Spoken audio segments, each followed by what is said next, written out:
사랑하는 영락교회 지체들에게 주 안에서 평화 인사를 전합니다. 오늘은 2014년 9월 24일 화요일입니다. 오늘의 묵상 본문은 이사야서 34장 1절로 7절까지의 말씀입니다. 오늘 본문 말씀 34장 1절부터의 말씀은 이렇게 시작합니다. 열국이여 너희는 나와 들을지어다. 민족들이여 귀를 기울일지어다. 땅과 땅에 충만한 것, 세계와 세계에서 나의 모든 것들을여 들을지어다. 우리 34장의 말씀은 이제 심판의 말씀, 종말의 말씀이죠. 근데 그 말씀을 선포하는데 그 말씀이 열국이여 모두 다 들어라. 민족들이여 모두 귀를 기울여라. 세계와 세계의 나의 모든 것이여 나는 들을지어다. 이렇게 주님의 말씀이 선포되고 있습니다. 주님의 말씀은 주님의 섭리의 실현, 모든 피조물 사이에 이루어지는 것이죠. 2절에 대저 여호와께서 열방을 향하여 진노하시며 그들의 만군을 향하여 분내사 그들을 진멸하시며 살육당하게 하셨은즉, 진멸이라는 말이 나오는데 이것이 성경적으로 굉장히 중요한 말이죠. 헬렘, 헤람 이런 말인데 이것이 종말을 의미하는 겁니다. 심판을 얘기할 때 나오는 단어죠. 그런데 종말과 심판, 진멸 이런 단어들이, 이 단어가 그 가나안 땅에 들어갔을 때 그 진멸해야 된다. 모든 것을 진멸해라. 그 말과 같은 말이죠. 이것은 옛 시간의 종말을 의미하는 겁니다. 옛 시간의 종말이라는 건 무슨 말이냐면 그것도 성경적인 표현이겠죠. 새로운 시간, 새 시간이 오는데 새로운 시대가 열리고 새로운 공간이 열리고 새로운 시간이 열리는, 새로운 차원이 열리는 거죠. 그런데 새로운 시간 가운데 옛 시간은 지속적이거나 이런 어떤 그런 것이 아니라 완전히 사라지는 그런 의미를 갖고 있는 거죠. 시간성의 종말, 모든 옛 것의 종말입니다. 이것이 진멸의 의미죠. 우리의 죽음, 죽음의 세계라고 하는 것이 세상 가운데 나만 죽는 게 아니죠. 그렇게 생각하고 있다면 굉장히 순진한 것이죠. 사실은 세상의 종말이죠. 나의 죽음과 나의 세상이 종말을 고하는 겁니다. 그러면 끝이냐? 그렇지 않죠. 새로운 시간이 열리죠. 새로운 시간이 열리고 새로운 세상에 살게 되겠죠. 그런데 구시대에 살았던 나의 옛 시간, 나의 옛날의 그 모든 것 중에서 살아남을 수 있는 것이 아무것도 없다는 겁니다. 이게 진멸이죠. 아무것도 살아남지 못해요. 그렇잖아요. 우리가 지금 이 세상에 있는 것, 이 현상 가운데 있는 것 중에 뭐가 살아남을 수 있겠어요? 내가 가져갈 수 있는 게 뭐가 있겠습니까? 그런 완전한 끝이죠. 그래서 가나안 땅의 모든 것을 진멸하라는 것은 새로운 시간, 새로운 세상을 열어야 된다라고 하는 것에 대한 상징적인 표현이 담겨 있죠. 그 의미예요. 어느 것도 옛 것으로 둬서는 안 된다. 모든 것을 새롭게 시작해야 된다라는 의미입니다. 그런 표상이 담겨 있는 거죠. 가나안 땅, 복지의 땅, 이 의미가 내 혈육의 것, 내 죄의 것, 내 육신에 묶여있던 모든 것을 끝내고 새로운 출발을 해야 돼. 이런 의미죠. 근데 이것을 또 문자적인 의미로 해석해서 또 이렇게 그런 얘기하는 분들도 있어요. 하나님은 왜 이렇게 여호와는 이렇게 잔인하냐?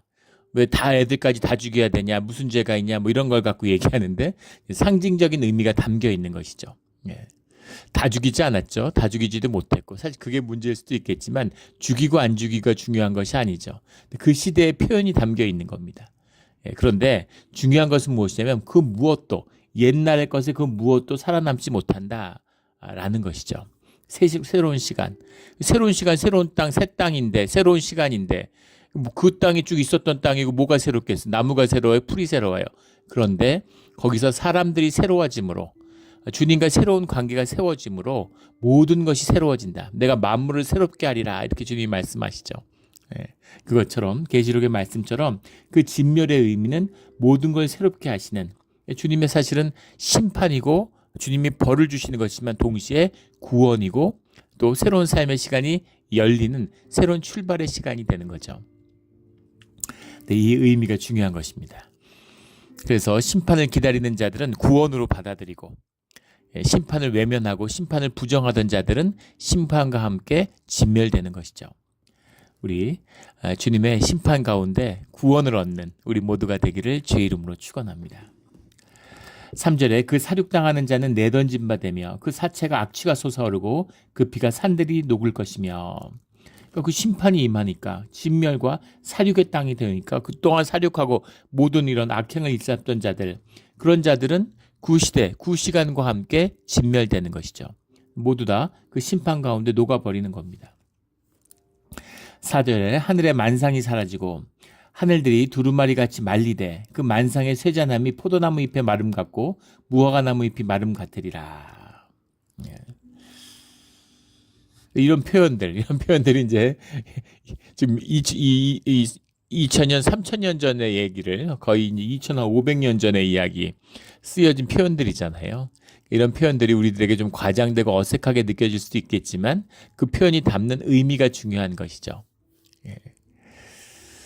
요즘에 만약에 성경이 쓰여졌다면 세상에 속한 자들은 뭐 매일 클럽에서 시간을 보내고 예. 호텔 루프탑에서 보내는 시간에 시간 가는 줄 모르고 뭐 이런 표현들이 나오겠죠. 그 시대의 표현, 무화과 나무가 마르고 포도나무 잎이 마름 같다. 그러니까 그 시대의 표현을 담고 있는 것이다. 현상적으로 그렇죠. 그러나 중요한 것은 그 현상 가운데, 그 표현 가운데 담겨 있는 뜻이 중요한 것이죠. 5절, 6절, 7절이 이제 굉장히 깊이 있는 말씀입니다. 5절에 여호와의 칼이 하늘에서 족하게 마셨은즉 이것이 에돔 위에 내리며 진멸하시기로 한 백성 위에 내려 그를 심판할 것이라. 첫 번째는 에돔 위에 내리며, 에돔이란 표현들이 항상 나와요. 에돔이란 표현이 나오는데 에돔이라고 하는 것이 가지는 여러 가지 의미들이 있죠. 하나는 이스라엘의 사촌이죠. 같은 친족으로 보았기 때문에 에돔을 진멸하지 않고 또 에돔의 길을 피해가는, 출애굽에도 보면 그 에돔을 친족으로 대하는 그런 주님의 은혜가 있죠. 그 이삭의 아브라함의 후손으로서 이렇게 품어주는 게 있습니다. 그럼에도 불구하고 에돔은 그 악을 행했죠. 악을 행했습니다. 이 예루살렘이 계속해서 이스라엘을 괴롭혔을 뿐만 아니라 예루살렘이 망하던 날 예루살렘을 약탈했죠. 그리고 모든 역대 아수르든 바벨론이든 애굽이든 예루살렘을 치러 오는 나라들은 모두 다 에돔이 도와주는 거죠. 예루살렘을 칠 수 있도록. 그런 에돔의 아픔이 있습니다. 근데 그거보다 또 에돔이 가지는 중요한 상징적인 의미, 성경에서 에돔 얘기가 자꾸 심판에 나올 때 에돔 말고도 뭐 주변에 있는 나라들이 예루살렘을 괴롭힌 나라들, 이스라엘을 괴롭힌 나라들이 얼마나 많아요. 근데 특별히 에돔이 가지는 상징적인 의미 중에 중요한 것은 에돔이 생존의 대표, 생존을 의미하는 생존의 그런 심벌이라고 하는 점입니다. 그건 무슨 얘기냐면 에돔이 주후 70년 유다의 멸망과 개를 같이 합니다. 유다가 멸망할 때까지 에돔이 살아 있었어요. 물론 여러 가지 부침이 있었고 에돔 왕국이 망한 적도 있었지만 자꾸 부활하는 거죠. 그래서 가늘고 영향력도 없고 힘도 없고 근데 가늘고 길게 사는, 그게 이제 생존의 상징하는 대표잖아요. 어떻게든 살아남는 거죠. 이렇게 하든 저렇게 하든 뭐 이렇게든 저렇게든 계속 살아남는 거죠. 그런 그 생존의 대표성, 생존의 상징이 에돔입니다. 어떤 심판이 오고 어떤 환란이 와도 에돔은 살아남아. 이제 이런 생각들이 있는 거죠. 그런데 에돔도 못 살아남아. 이게 분명한 메시지라는 겁니다.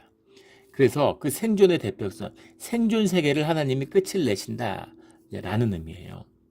칼이 하늘에서 족하게 마셨으니 이게 무슨 말일까요?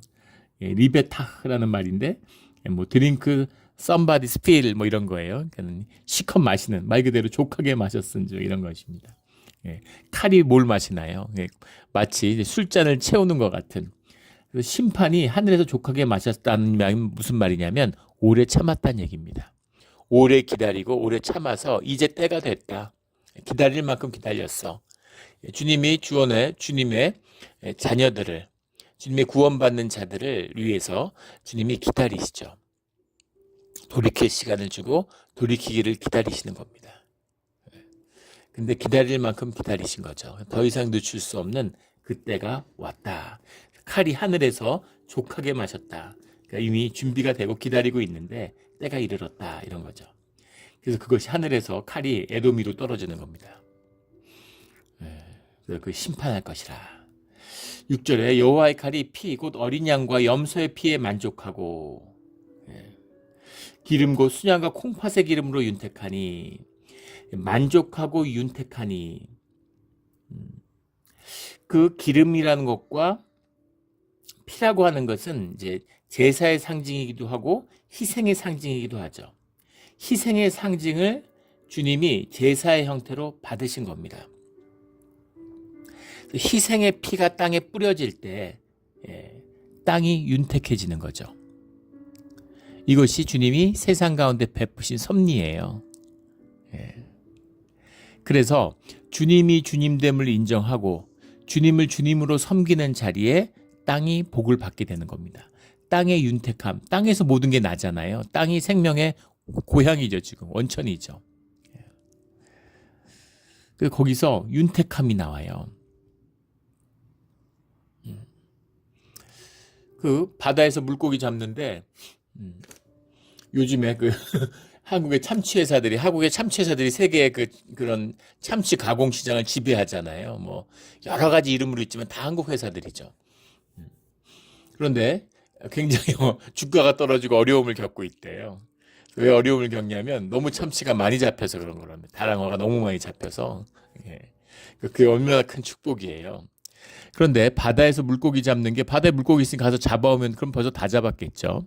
물고기 잡는 게 쉽지 않은 거죠. 그래서 뭐 음파 탐지기 뭐 온갖 걸 다 동원해가지고 쫓아다니고 과학을 발전시키지만 물고기 잡는 게 쉽지 않다는 겁니다. 근데 놀라운 것은 바다가 이렇게 넓은데 바다의 70%에는 물고기가 단 한 마리도 안 산다고 그러죠. 물고기가 사는 데만 살고 대부분의 곳에서는 그 낚시나 뭐 그물을 들이워봐야 잡히는 게 없다는 거예요. 근데 그뿐이겠습니까? 우리 이 몬트레이 바닷가 같은 데 이렇게 산책할 때 보면 낚시하는 분들이 꽤 있어요. 근데 신기한 건 뭐냐면 잡는 사람만 잡는다는 겁니다. 같이 나란히 서 있는데 한 사람은 계속 잡는데 한 사람은 못 잡아요. 그래서 가만히 보면 기술 같지도 않고, 그 아이스박스 같은 거에도 물 채워놔서 이렇게 보면 열어놓잖아요. 지나가면서 이렇게 보는데 어떤 사람은 막 열댓 마리씩 있는데 어떤 사람은 몇 시간씩 있어도 한 마리도 없어요. 그런 거죠. 잡히는 데만 잡히는 겁니다. 땅도 그렇잖아요. 땅이 우리 지금 우리 교회 마당에 보면 나무를 우리 그 교인분들이 이제 이렇게 자원해서 나무를 심었죠. 똑같은 시기에 나무를 한 그루씩 심었습니다. 그 레몬인가요? 레몬이 아니라 뭐죠? 그러니까 그 나무를 심었는데 그 귤도 아니고 뭡니까? 그런데 하나는 잘 자라요. 하나는 잘 자랍니다. 불과 10m 거리에 있는데 하나는 잘 자라고 하나는 거의 다 말라버렸어요. 이상하죠. 왜 그럴까 도대체 왜 그럴까? 뭐 그뿐이겠습니까? 우리 교회 주차장에 있는 가로수들을 보세요. 똑같은 시기에 똑같은 나무를 심었다 그러는데 어떤 건 어떻게 저렇게 잘 자랐나 싶을 정도로 왕성하고 어떤 건 비실비실하고 그렇잖아요. 땅이 윤택함을 내는 거죠. 땅의 생명이라는 게 단순히 무슨 밀이 잘 나고 뭐 곡식이 잘 나서 잘 먹고 살고 뭐 포도나무가 잘 연글고 이런 차원이 아니죠. 우리의 생명도 땅의 생명과 연결되어 있습니다. 생명력이 왕성한, 삶이 왕성해지는 비밀, 그것이 땅에 있는 거죠. 그 땅에 그 기름과 피가, 희생이 부어질 때 그때 윤택함이 회복돼요. 그런데 그런 희생이 없는 자리에 그 희생을 제사를 통해서 주님께 드리는 겁니다. 주님이 그것을 받으시는 거죠. 그래서 그 보상과 제사라는 것이 이루어지는 거예요. 희생을 통해서, 피와 기름을 통해서. 주님이 피와 기름이 뭐가 필요하시겠어요? 주님이 양 태워가지고 그 냄새, 그 양 냄새 이사야서에 나오죠. 너희의 제사에 냄새 질렸다고 주님이 그러시잖아요. 욕심으로 혈육으로 사니까 제사도 열심히 하는 거예요. 얼마나 가서 고기를 태웠는지 주님이 아이고 이놈의 냄새 이렇게 된 거죠. 그걸 의미하는 게 아니죠. 그 제사라고 하는 것은 우리의 희생을 주님께 드리는, 왜 희생을 주님께 드리는가? 어차피 피와 희생을 통해서 주님이 땅을 회복시키실 거라면 그게 아니라 우리를 땅을 다스리는 책임 있는 책임적인 존재로 세움을 받는 것이 제사의 참된 뜻이죠. 그래서 제사를 드림으로 우리가 우리의 삶과 우리의 환경과 우리의 조건을 다스리는 그 책임을 가진 자로 쓰는 겁니다. 그래서 내가 희생하지 않았지만, 내가 피를 흘리지 않았지만 그 피와 희생의 기름의 제사가 주님께 드려지는 거죠. 주님이 그것을 받는 그런 존재적인 신비가 들어있는 거예요. 예전에 제가 몇 번 비유로 말씀드린 적 있죠. 예. 제가 동네에 있을 때 어릴 때 장애우가 있었는데, 예, 그걸로 이제 아이들 막 괴롭히고, 예, 애들한테 돈 뜯고, 그때는 삥 뜯는다는 표현을 썼는데, 삥을 뜯는 거죠. 돈 뜯고 애들 괴롭히고 이랬어요. 나이는 저보다 한 2-3살 위였는데, 제가 이제 또래들보다 체격이 컸습니다. 지금 키가 중학교 1학년 때 키예요. 그때부터 더 클 줄 알았더니 더 크질 않았어요. 그래서 그 동기들보다는 거의 머리 하나 컸습니다. 그 시절에는. 그러니까 이제 등치가 큰 학생들이 늘 표적이 되기 쉽죠. 네. 그래서 이제 언젠가 결전의 순간이 올 거라고 생각하고 있었는데, 그래서 머리를 항상 시뮬레이션을 돌린 거죠. 어떻게 할까? 어떻게 그걸 제압할까? 근데 제가 그걸 유심히 관찰하면서 깨달은 것인데, 항상 어마어마한 욕설을 퍼붓는다는 거. 그게 사람을 질리게 만들고 무기력하게 만든다는 걸 알았어요. 또 하나는 목발을 짚고 있는데 그 목발을 휘두르는 게 이제 겁나고 위협적인 거죠. 근데 장애우잖아요. 장애인이잖아요. 목발만 없으면 아무것도 아닌데 이 생각이 들었습니다. 욕에 겁먹을 필요 없는데. 예, 그래서 하루는 이제 학교에서 오는데, 예, 목발로 이렇게 하면 너 이리로 오라고 그러더라고요. 골목에서. 그 말이 떨어지자마자 가방을 벗어서 딱 앞에 쥐고 그대로 뛰었습니다. 미식축구 선수들이 러시아하는 것처럼. 그래서 들이받아 버렸어요. 욕이 시작되기 전에. 예, 쓰러뜨린 다음에 목발을 들어서 담벼락에 있는 건너로 던졌습니다. 그러니까 아무것도 아니죠. 그래서 깔고 앉아갖고 신나게 막 패고 있는데 너무 기뻤습니다. 왜냐하면 내 예상이 맞았구나 하는 그런 성취감도 있었고, 또 그 공포로 애들 괴롭히고 있는 거에 대한 복수한다는 그런 희열도 있고, 뭐 여러 가지로. 그러다가 퇴근하시는 아버지가 왜 이렇게 일찍 퇴근하셨는지 퇴근하시다가 절 본 거예요. 근데 아버지의 그 망연자실한 표정을 잊을 수가 없는데 큰 충격을 받으신 거죠. 아버지가 굉장히 화난 표정으로 당장 집으로 들어오라고 골목에 있다가 집에 들어갔습니다. 아버지는 굉장히 충격을 받으셨어요. 예. 장애인을 때리는 걸 보고서 아버지가 기가 막히신 거죠. 도와주지 못할 망정. 여기서 어떻게 장애인을 때릴 수가 있냐 이러고 아버지가 굉장히 놀라시더라고요. 근데 제 눈엔 장애인이 아니고 목발은 흉기인데 그렇게 아버지는 안 보이는 거죠. 그래서 아버지가 화가 나셔가지고 제가 자라면서 꿀밤 한 대 안 맞았는데 아버지가 가서 회초리 갖고 오라고 그러시더라고요. 예. 그래갖고 회초리를 갖고 가는 게 아니라 제가 몽둥이를 하나 갖다 드렸습니다. 근데 저도 굉장히 반발감이 있고 화가 났던 거죠. 예. 때려라 이런. 아버지가 그 몽둥이를 듣고 저를 이렇게 보시더니만은, 예, 그냥 가라고 나가라고 그러시더라고요. 그리고 나중에 이제 저녁 때 어머니하고 얘기를 하는 걸 제가 엿들었어요. 얘기를 듣는데 아버지가 그 몽둥이를 어머니한테 보여주시면서 이거 보라 그러면서 강윤이가 아주, 예, 반성을 잘한 것 같다고, 애가 아주 괜찮은 놈이다 이런 식으로, 예, 이걸 자기가, 예, 회초리 맞겠다고 이걸 들고 왔다 그러면서 아버지가 그걸 굉장히 흐뭇해하시더라고요. 사실은 반성도 없었고 그런 게 전혀 없었는데, 예, 굉장히 그걸 보고 흐뭇해하시는 아버지를 봤습니다. 근데 아버지의 마음이죠. 근데 뭘 확인했냐면 아버지가 날 굉장히 아끼고 좋아하는구나, 예, 나를 사랑하는구나 하는 걸 느낄 수 있는 거죠. 그 안에서 내 삶의 가치를 발견하는 겁니다. 또 하나는 어쨌든 처벌의 형식이었지만 그걸 통해서 내가 마음의 떳떳함을 얻는 거죠. 세상에 어떤 사람이 누구를 때리고, 장애인을 때리든 뭐 누굴 때리든 폭력을 행사하면서 떳떳하고 기분 좋은 사람이 누가 있겠어요. 예, 남을 정죄하니까 정의로움이 차오르지만 사람은 정의롭지 않기 때문에 정의로운다고 그런 폭력을 행사하면 마음의 짐이 되게 돼 있습니다. 떳떳하지 못하니까. 예. 그런데 예.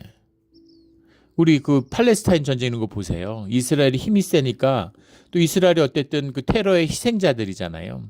복수한다고 하는데 복수를 너무 과하게 하고 있죠. 예. 이스라엘 입장에서 본다면 그런 일이 앞으로 또 있을 수 있으니까 뿌리를 뽑아야 되겠다, 뭐 그런 마음이 있을 수 있을 겁니다. 그런데 테러 집단들과 상관이 없는 수많은 민간인 피해자가 나오고 있어요. 근데 이스라엘이 강변하죠. 예, 테러리스트와 테러리스트 아닌 사람이 구분할 수 없다. 예, 그렇지만 어린아이들이 학교에서 병원에서 죽어갑니다. 예, 수만 명이 죽었죠. 근데 떳떳하고 정당한 작전이었다고 강변해요. 그런데 그렇게 떳떳하고 정당하면 왜 그렇게 궁색한 변명을 끊임없이 해야 될까요? 애가 죽었니 안 죽었니 뭐 사고니 아니니 뭐 이러면서 계속 난립니다. 떳떳하지 못한 거죠. 그런데 주님 안에서 우리가 심판을 받을 때 그때 우리 가운데 두 가지, 하나님이 우리를 사랑하신다고 하는 그 주님 안에서 내 가치를 발견하게 되는 겁니다. 그리고 주님 안에서 내가 떳떳함을 받게 되는 거죠. 이것이 제사와 예배의 참된 의미예요. 주님 앞에 나가면 죽는 것이죠. 그러니까 주님을 안 만나요. 주님을 안 만납니다. 주님 안에 가면 내 걸 버려야 되는데 버리고 싶지 않죠. 주님을 외면하고 내 욕심대로 사는 겁니다. 생존의 세계에서 살아요. 생존의 세계는 아무것도 없잖아요. 결국 썩어지는 거니까. 그러니까 거기서 뭐 즐기고 쾌락을 누리고 남들 막 으스대고 짓밟고 이런 것으로 기쁨을 누리려고 하는 것이죠. 본질적인 기쁨이 없으니까, 존재의 가치가 없으니까, 존재의 의미가 없으니까. 주님 앞에 나가는 그 희생의 의미, 그 제사, 물론 우리가 드리는 예배는 예수 그리스도의 희생에, 그것으로 인해서 더 이상의 희생 제물은 아니죠. 영원한 제물이 되어주셨으니까 주님과 하나가 되는 화목제의 의미가 더 크죠. 그러나 본질적으로 예배라는 것도 우리의 존재의 신비죠. 주님 앞에 우리 삶에 책임이 있는 존재로 세움을 받는 것입니다. 이 보상과 제사의 참된 의미죠. 그러면 제사를 지내면 우리가 책임적인 존재가 되는 것이냐? 그건 아니죠. 그 제사에는 더 큰 의미가 있어요. 제사의 신비가 있습니다. 그 우리의 존재 너머에서 우리의 존재를 우리의 존재 너머로 이끌어 주시는 주님의 임재가 있죠. 그게 예배의 신비고 제사의 신비죠. 그 신비를 만나는 거예요. 신비를 만나기 위한 준비로 우리가 그 앞에 나갈 때 주님이 긍휼과 자비로 우리를 만나 주시는 겁니다. 그 긍휼과 자비를 만나는 것도 우리 인간에게 쉽지 않아요. 주님이 하신 일이지만 우리도 쉽지 않았어요. 그 쉽지 않습니다. 이게 우리 생존의 마음이에요.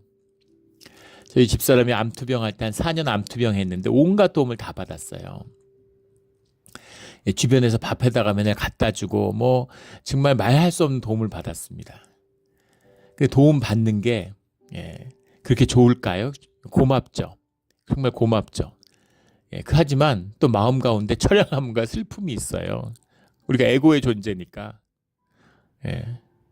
이렇게 남이 도와주는 이런 것만 맨날 받고 사나 이런 마음이 드는 겁니다.